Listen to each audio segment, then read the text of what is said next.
चाहे वो मनीष कश्यप हो या कोई हो, अगर जो जहां कुछ दिन पहले ये बालू माफियाओं की वजह से ही जेल में रहकर आए हैं। बिहार के मजदूरों के आवाज को उठाते हैं तो आप पर एफआईआर होना एकदम लाजिम है। टेंडर पास होने के बाद भी ठेकेदार जो है वहां पर बालू नहीं निकालते हैं, वो छोड़ देते हैं, कहते टेंडर जाए तो जाए, भवानी जी आ जाएंगे। मनीष कश्यप जी ने अगर जो कोई चीज को प्रकाश में लाने का काम किया तो उन्होंने गलत नहीं किया। खैर क्या बोले, हम उससे अच्छा तो है किसी जोकर को आप शिक्षा मंत्री बना देते तो ज्यादा बढ़िया रहता। बालू काहे नहीं निकालने देते हैं? सर मैं ये पूछना चाहता हूँ ना कि बालू आप निकाल लेंगे तो हमारे यहाँ खेती कैसे होगा। औरंगाबाद लोकसभा के सांसद आदरणीय सुशील बाबू जी ने एक बार भी उत्तर कोयल नहर परियोजना को चालू करवाने के लिए संसद में अपनी बातों को नहीं रखा। अभी हमारे साथ बिहार के गया जिले के भवानी सिंह नामक एक ऐसे नेता है मित्रों, जो छात्र राजनीति से लेकर और आज तक राजनीति करते आए हैं। बस इतना समझिए सर भवानी सिंह के बारे में कि जब ये खड़े होते हैं तो यहां पर बालू माफिया जो है, जो बालू निकालने वाले बालू माफिया है, वो इनके खौफ से डर के मारे थर थर कांपते हैं। और यही कारण है कि पिछले कुछ दिन पहले ये बालू माफियाओं की वजह से ही जेल में रहकर आए हैं। सर स्वागत है आपका। बहुत बहुत धन्यवाद आपका और आपके चैनल दोनों का। मैं आप दोनों को प्रणाम करता हूं। अच्छा ये बताइए, आपसे बालू माफिया क्यों कांपते हैं? जिन बालू माफिया से अधिकारी, कर्मचारी, इसके बाद नेता, तमाम लोग कांपते हैं, डरते हैं, उनसे वो लोग आपसे क्यों डरते हैं? क्या ऐसा करते हैं? क्यों बालू माफियाओं को बालू नहीं निकालने देते हैं? टेंडर पास होने के बाद भी ठेकेदार जो है वहां पर बालू नहीं निकालते हैं, वो छोड़ देते हैं, कहते टेंडर जाए तो जाए, भवानी जी आ जाएंगे। देखिए मैं आपको बता देना चाहता हूं कि जो आपने कहा कि बालू माफिया कांपते हैं, तो ऐसा कोई बात नहीं है। बस मेरा एकमात्र उद्देश्य है कि अपने जहां मेरा जन्मभूमि है, जिस विधानसभा से मैं बिलोंग करता हूं, हमारे विधानसभा में चाहे वो बालू माफिया हो या किसी चीज़ के कोई माफिया हो, वो सभी के खिलाफ मेरा जन आंदोलन शुरू से रहा है। और अभी जो वर्तमान स्थिति है हमारे इमामगंज विधानसभा की, तो हमारे यहाँ किसानों के खेती के लिए कोई भी जो है सिंचाई का साधन नहीं है। ठीक है, हम उस पर आएंगे, लेकिन उससे पहले मेरा एक सवाल है कि बालू क्यों नहीं निकालने देते हैं भाई? बालू निकलेगी तो राजस्व का आय व्यय बढ़ेगा, आय का स्रोत बढ़ेगा, कुछ लोगों को रोजगार मिलेगा, तो आप बालू काहे नहीं निकालने देते हैं? सर मैं ये पूछना चाहता हूँ ना कि बालू आप निकाल लेंगे तो हमारे यहाँ खेती कैसे होगा? आप बालू निकाल लेंगे, आ जाकर के देखिए ना कि हमारे यहाँ जो हमारी जो नदियां हैं वो कोई जो है सोन और गंगा जैसी नदियां नहीं ना है। हमारे यहाँ छोटी छोटी नदियां हैं। हमारे यहाँ 30 किलो और 35 किलोमीटर से चल करके आई हुई नदियां हैं। आप अगर जो हमारे यहाँ से बालू का निकासी कर लीजिएगा तो पाइन के माध्यम से हमारे यहाँ खेतों में पानी कैसे पहुंचेगा? बहुत दुर्भाग्य की बात है। आज के 2 साल पहले जो मैं हाथ से खोद करके जो है अपने नदी के किनारे से और महज जो है आधे फीट का खुदाई किया और पानी आ गया। और अभी चैत के महीने में छठ पूजा हमारे यहाँ होता है, चैत के महीने में जब छठ पूजा को लेकर के जो है पानी के लिए जो है बालू का खुदाव करने लगे तो 8 फीट गड्ढा करने के बाद ही पानी नसीब नहीं हुआ हम लोगों को। तो आपको इतना क्यों पड़ी है? इसे जो है विधानसभा के विधायक जीतन राम मांझी जी हैं, जो पूर्व में मुख्यमंत्री भी रह चुके हैं, तो उनको जब नहीं पड़ी है तो आप तो कुछ नहीं, तो आपको इतना क्यों पड़ी है? मामूली से आप एक चेयरमैन हैं तो आपको इतना क्यों पड़ी? जब विधायक जी को नहीं पड़ी है इतनी जनता के बारे में, तो आप इतना काहे दायित्व ले लिए अपने ऊपर? सर किसी न किसी को तो आगे बढ़ना होगा ना, किसी न किसी को तो आवाज उठाना होगा ना। अब मान लीजिए कि हमारे सांसद महोदय, हमारे विधायक महोदय, हमारे एमएलसी महोदय मौन धारण करके बैठे हैं, तो क्या मेरा भी तो कुछ अपना फर्ज बनता है ना? मैं अगर जो उन लोगों की तरह ही मौन धारण करके बैठे रहूंगा तो आज देख लीजिए तो हमारे यहाँ थोड़ी सी बालू उठाव का क्या परिणाम हुआ कि 8 फीट जो है बालू का खुदाव करने पर भी पानी हम लोगों को नहीं हो रहा। अभी अप्रैल का महीना चल रहा है और जाकर देख लीजिए हमारे यहाँ के करीब करीब जो है 60 से 70% हमारे यहाँ पे चापाकलें सूख गई है। पेयजल का घोर संकट हमारे यहाँ पड़ा है। तो सर हमको तो आवाज उठाना होगा ना। और आज धीरे धीरे लोग जागृत हो रहे हैं। ठीक है, हमारे सांसद और हमारे विधायक, हमारे एमएलसी हमारी आवाज को जो है सदन में रखने का काम नहीं कर रहे हैं, लेकिन हाँ हम अपने आप लोगों के चैनल के माध्यम से हम अपनी बातों को रखते हैं और उन आपके चैनल के माध्यम से ही हमारे यहाँ के जनता जागृत हो रहे हैं। बिहार का एक ऐसा छोर है मित्रों जो बाढ़ से प्रभावित रहता है और एक ऐसा छोर है जो सूखा से प्रभावित रहता है। यानी मगध का जो क्षेत्र है, गया, औरंगाबाद और इस तरफ जो है यहाँ पर लोगों को ढंग से पीने का पानी नहीं मिलता है, खेत में खेत की फसलें अच्छी हो इसलिए जो है जल ढंग से नहीं मिलता है, और यही कारण है कि ये जो क्षेत्र पूरा रहता है ये सुखाड़ से परेशान रहता है, और वो एक क्षेत्र जो है वो बाढ़ से परेशान रहता है। अच्छा, इतना आंदोलन हुआ, इतने सारे लोग जो है आंदोलन धरना प्रदर्शन करते हैं, इसकी मांग आप क्यों नहीं करते हैं कि जहां सबसे ज्यादा बाढ़ होता है वहां से नहरें निकाली जाए और सुखाड़ क्षेत्र में नहरें आए, इसके बाद यहां पानी का डेवलपीकरण किया जाए, इसके बाद यहां पानी का विस्तार किया जाए? ऐसा सरकारें क्यों नहीं करती हैं? विगत कई सालों से सरकारें जो है इस पर ध्यान ही नहीं दे रही हैं कि जहां बाढ़ प्रभावित क्षेत्र वहां का पानी निकालकर सूखाग्रस्त इलाकों में पानी भेजा जाए, उसके लिए नहर बनाना चाहिए। नहर की कोई परियोजना ही नहीं है। सर, आप इतनी बड़ी बात बोल दिए कि जहां बाढ़ हो रहा है, आप जो जिस जगह की बात कर रहे हैं वो आप जो है बात कर रहे हैं, आप सहरसा की बात कर रहे हैं, आप सहरसा की बात कर रहे हैं, आप जो है सुपौल मधेपुरा की बात कर रहे हैं, आप अररिया की बात कर रहे हैं, आप उन जगहों को छोड़ न दीजिए। हमारे मगध में ही, हमारे जिस लोकसभा में हम अभी आते हैं, औरंगाबाद लोकसभा में, उस लोकसभा के अंतर्गत एक जो है उत्तर कोयल नहर परियोजना, एक उत्तर कोयल नहर जो है हमारे यहाँ नहर है जी। आप देख न लीजिए कि जब उस नहर को लोग चालू नहीं करवा पा रहे हैं, अगर जो उस नहर के लिए आंदोलन करना हो तो 135 किलोमीटर जो है पद यात्रा करने के लिए भवानी सिंह तैयार है। अच्छा, 135 किलोमीटर की यात्रा करेंगे या कर लिए हैं? कर चुके हैं। अच्छा। 135 किलोमीटर आपको मैं बता दूं, अंबा के जो है कुटकुट डैम से लेकर के गया के गांधी मैदान तक उत्तर कोयल नहर परियोजना को शुरू कराने के लिए हम लोगों ने पद यात्रा किया।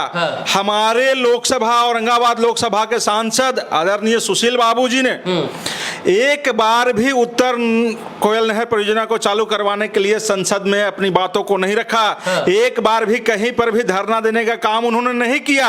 लेकिन जब 135 किलोमीटर की यात्रा हम लोग करते हैं, मधेपुरा के सांसद पप्पू यादव जी 2-2, 3-3 बार लोकसभा में उत्तर कोयल नहर परियोजना को लेकर के अपनी बातों को रखते हैं, तो तब जाकर के जो है उत्तर कोयल नहर परियोजना पर कुछ काम आगे बढ़ती है। तो हमारे सांसद महोदय सुशील बाबू जी वो बड़े बड़े पोस्टर पूरे औरंगाबाद लोकसभा में लगाने का काम करते हैं, लेकिन उत्तर कोयल नहर परियोजना को शुरू करने के लिए कभी भी संसद में अपनी बात को रखने का काम वो नहीं कर सकते। मतलब 135 किलोमीटर की आपने यात्रा की है उत्तर कोयल नहर परियोजना के लिए? जी हाँ, 135 किलोमीटर। अच्छा, वो चालू हो जाएगा तो क्या उससे फायदा होगा? सर, अगर जो उत्तर कोयल नहर परियोजना शुरू हो जाता है तो हमारे मगध के 60% किसानों का जो है समस्याओं का समाधान हो जाएगा। लेकिन सरकारों का ध्यान इधर नहीं है। सर, आप बता तो रहे हैं कि जब अभी तो मैं बता दे रहा हूं आपको कि बिहार में भी जो है केंद्र में भी भाजपा की सरकार है। जिस समय उत्तर कोयल नहर परियोजना की बात हो रही थी उस समय बिहार में भी जो है बीजेपी गठबंधन की सरकार थी, झारखंड में भी बीजेपी की सरकार थी, और तब तो ये परियोजना शुरू ही नहीं हुआ। ये मैं 2016-17 की बात कर रहा हूं आपसे। बिहार में सोचने का विषय है कि आखिर एक तरफ बाढ़ तो एक तरफ सूखा क्यों? बाढ़ के लोग बाढ़ से परेशान और सूखा के लोग सूखा से परेशान। इसमें सरकारों का ध्यान नहीं जाता। हालांकि तमाम परियोजनाएं बनाई गई हैं, लेकिन सिर्फ और सिर्फ फंड लाने के लिए और फंड निकालकर खा जाने के लिए। बाकी कोई भी परियोजना जो है सूखा प्रभावित इलाकों में जो है उसको हरा भरा करने के लिए कोई भी परियोजना धरातल पर अच्छे तरीके से काम नहीं कर रही है। एक पत्रकार है मनीष कश्यप, उनके ऊपर भी FIR हो गया है। वो लोगों की आवाज उठाते हुए इतना बताते हैं कि तमिलनाडु में गरीब मजदूर को यानी बिहार के मजदूरों को मारा जाता है। और ये बात सत्य है सर कि बिहार के मजदूरों को दिल्ली, बंबई, हरियाणा, मध्य प्रदेश, कर्नाटक, तमिलनाडु, आंध्रा, बेंगलोर, चेन्नई महानगरों में मारा और भगाया जाता है। इसके ऊपर भी तो बात होनी चाहिए। मनीष कश्यप ने आवाज उठाया तो उनके ऊपर FIR, जेल उनको डाल दिया गया। इसके ऊपर बिहार के नेता, बिहार के लोगों के, बिहार के मजदूरों के बारे में बात क्यों नहीं करते हैं? देखिए, मैं एक बात एकदम स्पष्ट आपको कह देना चाहता हूं कि चाहे वो मनीष कश्यप हो या कोई हो, अगर जो जहां आप किसी भी चीज गलत चीजों के बारे में अगर जो पोल खोलिएगा तो आप पर FIR होना। देखिए, माफिया से अगर जो आप लड़ाई लड़ते हैं तो आप पर FIR एकदम निश्चित है। अगर जो आप बिहार के मजदूरों के आवाज को उठाते हैं तो आप पर FIR होना एकदम लाजिम है। जैसे अभी मैं आपको बता दे रहा हूं कि मैं जिस इमामगंज विधानसभा से बिलोंग करता हूं, हमारा विधानसभा बिहार के सबसे पिछड़ा और गरीब विधानसभा में एक विधानसभा आता है। सबसे नक्सल प्रभावित विधानसभा में हमारा यहाँ के विधायक कौन है? हमारे वर्तमान विधायक जो पूर्व मुख्यमंत्री हमारे अभी वर्तमान विधायक हैं, नाम ले लीजिए। जीतन राम मांझी जी। तो जीतन राम मांझी जी जब पूर्व विधायक थे और उन्होंने इमामगंज के लिए आज तक कुछ नहीं किया, तो कैसे इमामगंज के लोगों का दिशा और दशा परिवर्तित होगा? देखिए, मैं आपको बता देना चाहता हूं कि पूर्व मुख्यमंत्री जीतन राम मांझी, चाहे पूर्व विधानसभा स्पीकर उदय नारायण चौधरी जी, जो भी यहाँ रहे, मैं आपको बता देना चाहता हूँ कि आज हमारे यहाँ खेती कर रोजगार का कोई जो है रोजगार समस्या का कोई निदान करने का प्रयास किन्हीं लोगों ने किया नहीं। आज जो है हमारे यहाँ जीविकोपार्जन का एकमात्र कोई साधन संसाधन है तो वो है कृषि। आज उस कृषि के संसाधन को भी समाप्त करने का प्रयास किया जा रहा है इमामगंज विधानसभा में। और मैं रोकूंगा। और यही मजदूर जो है, जब इनको यहाँ काम नहीं दिया जाता, यही मजदूर बाहर जाकर काम करते हैं, तो इन्हीं लोगों को प्रताड़ित किया जाता है। एकदम हर जगह, कभी महाराष्ट्र में देखने को मिलता है, कभी जो है गुजरात में देखने को मिलता है, कभी अभी तमिलनाडु में जो चल रहा है। आपको क्या लगता है, बिहार के मजदूरों को सच में मारा जाता है या सिर्फ प्रोपोगेंडा है? सर, हर जगह हमारे यहाँ इमामगंज विधानसभा के भी लोग आते हैं ना, जब मजदूर अपनी बातों को रखते हैं हम लोगों के बीच में, जब कहते हैं कि भैया बड़ी कष्ट होने हुआ है, ये नहीं कोई व्यवस्था करा हूँ हमने के, बड़ी जो है हीन भावना से लोग देखा है, बहुत गंदा गंदा गाली दे है। तो ऐसा नहीं है। मनीष कश्यप जी ने अगर जो कोई चीज को प्रकाश में लाने का काम किया है तो उन्होंने गलत नहीं किया है। तो फिर FIR क्यों सर? तो फिर जेल में क्यों? मैं यही तो कह रहा हूं कि जहां आप अन्याय अत्याचार के खिलाफ अपनी आवाज को बुलंद करने का प्रयास कीजिएगा तो आपके ऊपर FIR होना लाजिम है। अभी मैंने बालू के खिलाफ एक आंदोलन किया। सर, अभी आप देख लीजिए कि हमारे विधानसभा में सिंचाई का कोई संसाधन नहीं है, हमारे यहाँ रोजगार की कोई व्यवस्था नहीं है, लेकिन उसके बावजूद जो है हमारे यहाँ एकमात्र सिंचाई का संसाधन जो है छोटी छोटी नदियां हैं, जिनके माध्यम से हमारे यहाँ के पैनों में पानी जाता है, उन पैनों के माध्यम से हमारे यहाँ जो है खेती होता है। और आप उन नदियों को भी समाप्त करने का प्रयास कर रहे हैं। 25 किलोमीटर और 30 किलोमीटर से जो नदियाँ आती हैं, वहाँ कहाँ जो है कहीं पर भी इस तरह का तो आज तक नहीं किसी हम बुक में, किसी किताब में या कहीं पर भी देखने को मिला, किसी गाइडलाइन में हमको देखने को मिला कि आप वहाँ पोखलेन और JCB लगा करके बालू का उठाव कीजिए, आप उन नदियों को समाप्त कर दीजिएगा तो हमारे यहाँ खेती कैसे होगा? अभी देख लीजिए ना कि अभी मतलब अगर गरीब की, असहाय की, पीड़ित की, मजदूर की बात आप करेंगे या मनीष कश्यप करें या आप करें, फर्क नहीं पड़ता, FIR सबके ऊपर होना है। एकदम आप भी कीजिएगा। अगर जो आप अभी जो है आप कीजिएगा तो आप पर भी FIR हो जाएगा। मतलब FIR करना सबसे आसान एकदम देख लीजिए। इसके पीछे एक कारण है। माफिया जो भी हैं या जो भी बड़े लोग हैं, वो आज जो है पहले वाला आंदोलन और आज का आंदोलन में एकदम फर्क हो गया है। आज धन बल का जो है राजनीति हो गया है। आज आपके पास धन है तो सारे प्रशासनिक लोग आपके हैं, आपके पास अगर जो धन है तो सारे पॉलिटिकल लोग आपके हैं। आज ईमानदार व्यक्ति के लिए कोई पॉलिटिकल व्यक्ति नहीं है। आज जिनके गले में मोटे मोटे चैन हैं, उनको जो है जो भी सांसद विधायक होते हैं ज्यादा तहजीर देते हैं। जो गरीब कमजोर आदमी कहीं पहुंच गया तो उसके लिए उनके पास कोई स्थान नहीं है। आप चैन नहीं पहने, एक आध अंगूठी भी नहीं पहने आप तो। सर, चैन और अंगूठी में क्या रखा है? हम अपने विधानसभा के हर एक जो है हमारे यहाँ विधानसभा के जितने लोग हैं, उनके हृदय में, उनके गले में जो है से हम बसे हुए हैं। हमें चैन और अंगूठी पहनने की कोई जरूरत नहीं है। हमारे साथ भवानी सिंह जी हैं। और सबसे पहली बात आपको बता दें कि छात्र राजनीति से लेकर अब तक की राजनीति में जो है कुछ पद इनके पास, ज्यादा बड़ा पद जो है तो नहीं, विधायक और अभी मंत्री तो नहीं है, सांसद भी नहीं है, लेकिन तब से अब तक इन्होंने जनता के हित के लिए काम किया। फर्क नहीं पड़ता है कि FIR हो या जेल जाना पड़े। यही कारण है कि बालू माफिया के खिलाफ इन्होंने आंदोलन छेड़ा, बालू उठाने वालों के खिलाफ एक आंदोलन छेड़ा, और यही कारण है कि 19 दिन बेचारे जेल में रह के आए। कैसा लगा जेल? देखिए, जेल का अनुभव भी जो है पहली बार कहते हैं, इससे पहले नहीं, ये मेरा पहला बार का अनुभव। सर हाँ, वो पहली बार में। देखिए, इतना अच्छा काम करके गए थे ना, अपने विधानसभा के अस्तित्व को बचाने के लिए गए थे जेल। जेल में भी इतना आनंद आया कि उसकी कल्पना भी नहीं कर सकते। हुआ मतलब एकदम जेल जाने में भी हमें गर्व महसूस हुआ। और इसलिए कि कम से कम जेल जाकर के ही अपने विधानसभा के अस्तित्व को बचाने का काम तो हमने किया ना। हमने किसी चोरी डकैती में जेल जाने का काम तो नहीं ना किया, किसी छेड़खानी में, किसी मर्डर में तो हमने जेल जाने का पर काम नहीं न किया। अच्छा, आप छात्र राजनेता थे, छात्र राजनीति से थे, छात्र संघ के अध्यक्ष भी थे, आपके भी समय में सेशन वेशन लेट चलता था। बिहार के करोड़ों लाखों बच्चों का भविष्य अंधकार में है, क्योंकि उनका सेशन 3 साल का 5 साल में कंप्लीट होता है और फिर से कहा जाता है कि जो सीटेट वाले जो अध्यापक वो फिर से जो है परीक्षा देंगे। तो क्या लगता है आपके भी समय में ऐसा जो है ये सेशन लेट वाला प्रक्रिया था या अभी जल्दी में बन गया ये सब?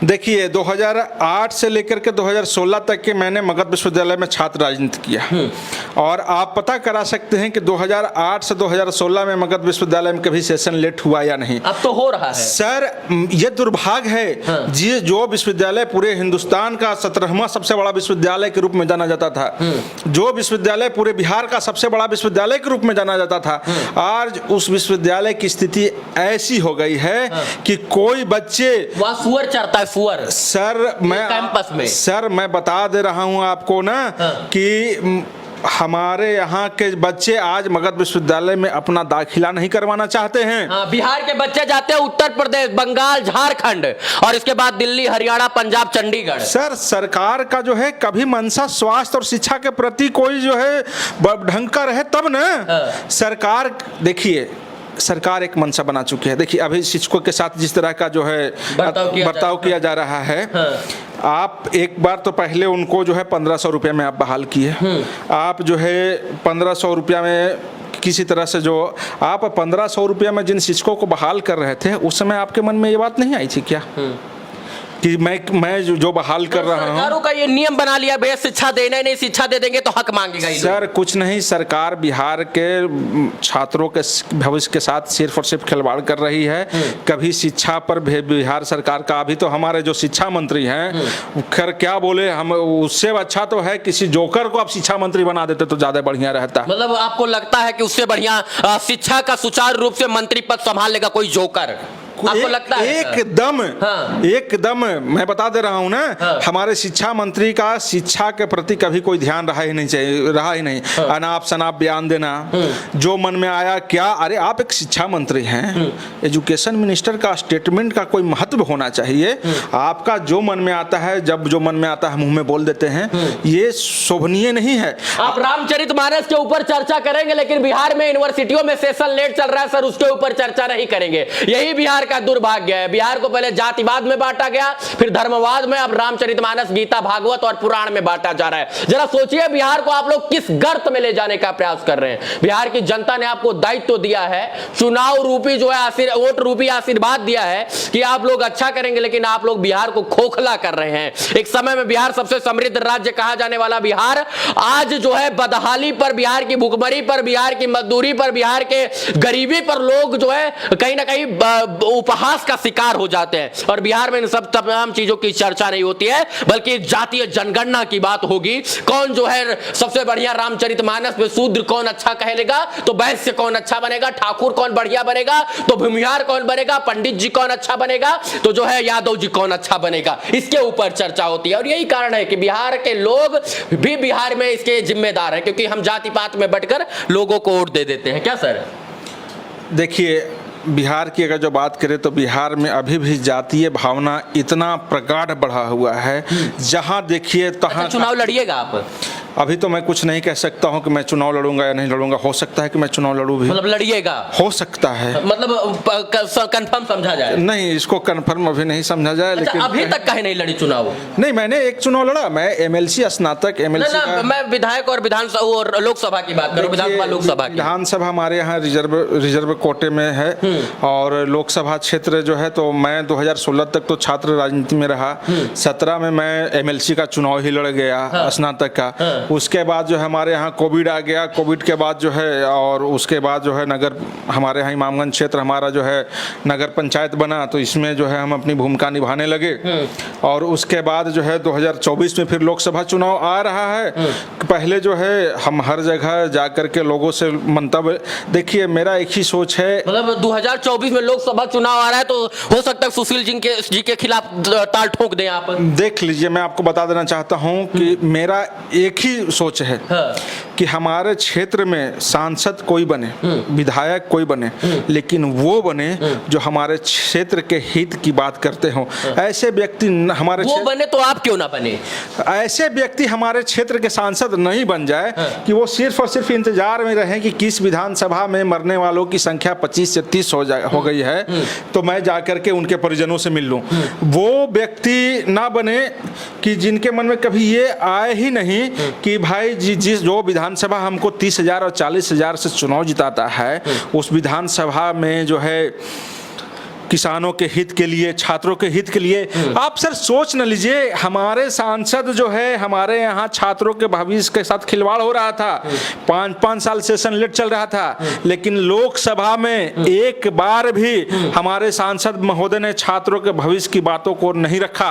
हर सर सेंट्रल में आपका सरकार है, आपके गवर्नर हैं, आपने कभी जाकर के अपने राज्यपाल महोदय से मिल करके छात्रों के भविष्य के बारे में चर्चा करने का काम किया? कभी नहीं। कभी सर।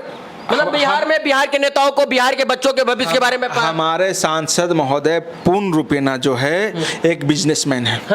पूर्ण रूपेणा। वो कहीं से पॉलिटिकल है ही नहीं। किस चीज का बिजनेस करते हैं? सर हर एक अगर जो कोई उनके लोकसभा क्षेत्र में या उनके जिले में अगर जो कोई बिजनेस है तो उसमें 80% भूमिका उनकी है, अपनी भूमिका है। वो सिर्फ और सिर्फ वो सांसद महोदय का एकमात्र काम है, इसके अलावा उनका दूसरा कोई काम नहीं है। बस यही देश का दुर्भाग्य, यही बिहार का दुर्भाग्य। अंत में बस इतना कहेंगे कि ये एक शिक्षित हैं, पढ़े लिखे हैं और जनता के बीच में कुछ न रहते हुए भी बहुत कुछ बनकर रहने का प्रयास करते हैं। तो ऐसे लोग अगर जो है इनकी मैं बात नहीं कर रहा हूं, अगर ऐसे इन जैसे लोग अगर आपके लिए आपके समाज के लिए, आपके विधानसभा, आपके लोकसभा के लिए काम कर रहे हैं तो आने वाले समय में अगर ये लोग चुनाव लड़े या ना लड़े तो जबरदस्ती लड़वाइए इन लोगों को और इन लोगों को इससे कहिए कि चुनाव लड़के हमारा उद्धार कीजिए। बस यही कहेंगे। अंत में इतना। आप हमसे जुड़े उसके लिए बहुत बहुत धन्यवाद। बहुत बहुत धन्यवाद आपको भी और आपके चैनल को। बाकी इस वीडियो को देखने के लिए तमाम दर्शकों का पुनः एक बार बहुत बहुत आभार, शुक्रिया, शुभकामना मित्रों, धन्यवाद।